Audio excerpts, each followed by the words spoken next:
sundan, huwag magpapahuli. Pag-usapan ay bakbakan. Maraming Pinoy boxers ang handang manggulat ng mundo ng boxing. Kaya hindi nakapagtataka na may takot ang mga banyagang mandirigma kapag Pinoy na ang kanilang makakatapat.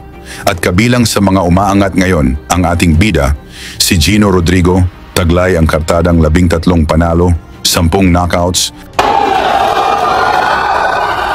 at may tangkad na 5 talampakan at 7 pulgada.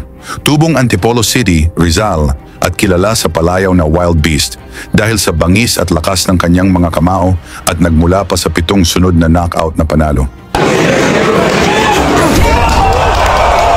Kaya kung papanoorin mo ang kanyang laban, parang mabagsik pa ito kay John Riel Casimero pag magpapabagsak ng kalaban. Oh, Casimero buys some time here and make Casimero miss. Casimero needs to pick his punches and he can't find. Isa sa kanyang biktima itong Indo-champion na si Alvius Maufani. Hindi ito basta-bastang kalaban si Maufani. Maliban sa bato-bato ang katawan veterano na itong lumaban sa Japan, China at Vietnam. Kaya kampante itong kaya niyang pabagsakin ng ating Pinoy. Halika mga boxing fans, panoorin natin kung paano 5 beses pinabagsak ni Rodrigo itong si Maufani sa estilong mas mabangis pa kay Casimero. Sa laban na naganap sa JF Sports Complex, Nueva Ecija. Bago ang laban, palike at subscribe na lang. Malaking tulong yan sa aming mga content creator. This is a pair partner. Oh! Sa umpisa ng laban, sinalubong na agad ni Rodrigo si Maufani ng mabibilis na suntok. Hook, no? Trying to is... Mula sa solidong left hook, unang natikman ni Maufani ang pagbagsak. Ngunit nakatayo pa ito at lumaban.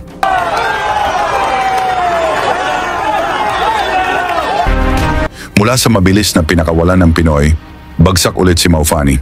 Nakatayo at ipinakita niya ang tapang, pero malinaw na ramdam niya ang lakas ni Rodrigo. Sa ikalawang round, sinubukang bumawi ng Indonesian boxer, pero hindi siya makalapit dahil nasasalubong siya ng malalakas na jabs. Isang malinis na kaliwa mula sa Wild Beast, ikatlong bagsak ni Maufani. Pero mapapahanga ka rin sa tibay nito. An overhand that landed a little bit behind the ear of Gene. Mas malakas na. Enter with that, not double, but jab straight. This round, partner. Isang mabilis na kanan ang tumama. Bagsak ulit si Maufani, pero inabot pa ito ng bell. Handed connect. Was this, End of round number. Sa ikatlong round, tuloy-tuloy ang pressure ni Rodrigo. Hindi makapasok si Maufani dahil sa jabs at kombinasyon. he's not flashy with his footwork, but when he comes in, he's very quick. Minsan hindi mo nakikita. Mula sa kombinasyon na pinakawalan ni Rodrigo, bagsak ulit si Maufani at dahil sa ikalimang beses na pagkakadapa, nagdesisyon na ang referee na itigil ang laban. Panalo by knockout sa round 3 si Rodrigo matapos niyang pabagsakin ng 5 beses ang tigasing Indonesian. Ano ang masabi ninyo sa pinakita ni Rodrigo? Pag-usapan na lang natin ito sa baba. Lagi niyong sundan, huwag magpapahuli.